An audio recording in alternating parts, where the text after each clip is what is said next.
কংগ্রেস কিন্তু আগে থেকেই তৈরি হয়েছিল, এমনকি রীতিমতো ওয়ার্ম আপ করেছিল বাদল অধিবেশনের জন্য।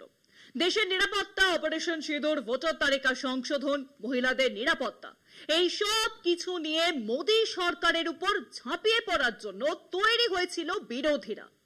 সংসদে শুরু হয়েছে সেই বহু অপেক্ষার বাদল অধিবেশন। ফল যা হবার তাই হলো।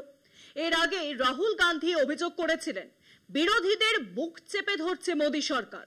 এবার সংসদে দফায় দফায় মুলতবি বাদল অধিবেশন। পার্লামেন্টের দু কক্ষে সিঁদুর অভিযান ও বিহারে ভোটার তালিকা সংশোধন নিয়ে সরব হয়েছেন বিরোধীরা।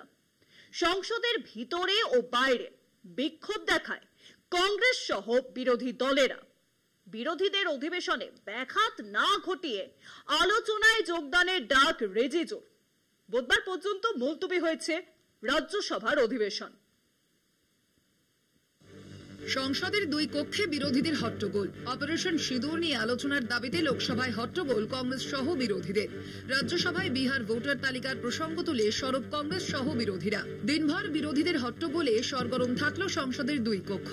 সকাল 11টায় লোকসভার অধিবেশন শুরু হয়। অপারেশন সিঁদুর নিয়ে আলোচনার দাবিতে বিরোধীরা ঝামেলা শুরু করতেই পরিস্থিতি শান্ত করার চেষ্টা করেন স্পিকার ওম বিড়লা। কেন্দ্রীয় কৃষিমন্ত্রী শিবরাজ সিং চৌহানও বিরোধীদের শান্ত হওয়ার জন্য অনুরোধ করেন, তবে কারো কোনো কথাতেই কাজ হয়নি। দুপুর 12টা পর্যন্ত লোকসভা অধিবেশন মুলতবি করেন স্পিকার।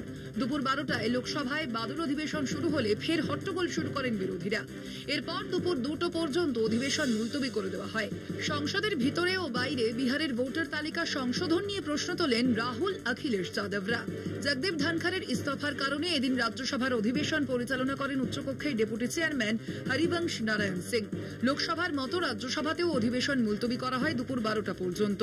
পরে দুপুর 12টায় অধিবেশন বসলে আবারও ভোটার তালিকার সংশোধনের প্রসঙ্গে আলোচনার দাবি তোলেন বিরোধীরা, যার জেরে ফের দুপুর 2টো পর্যন্ত মুলতবি হয়ে যায় অধিবেশন।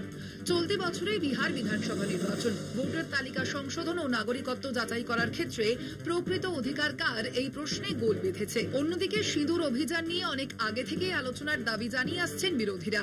সেই দাবিকে এখনো মান্যতা দেয়নি কেন্দ্র সরকার। বাদল অধিবেশনের শুরুতে এই দুই দাবি নিয়ে কেন্দ্র সরকারকে চাপে ফেলার চেষ্টা করছেন বিরোধীরা। কলকাতা টিভি।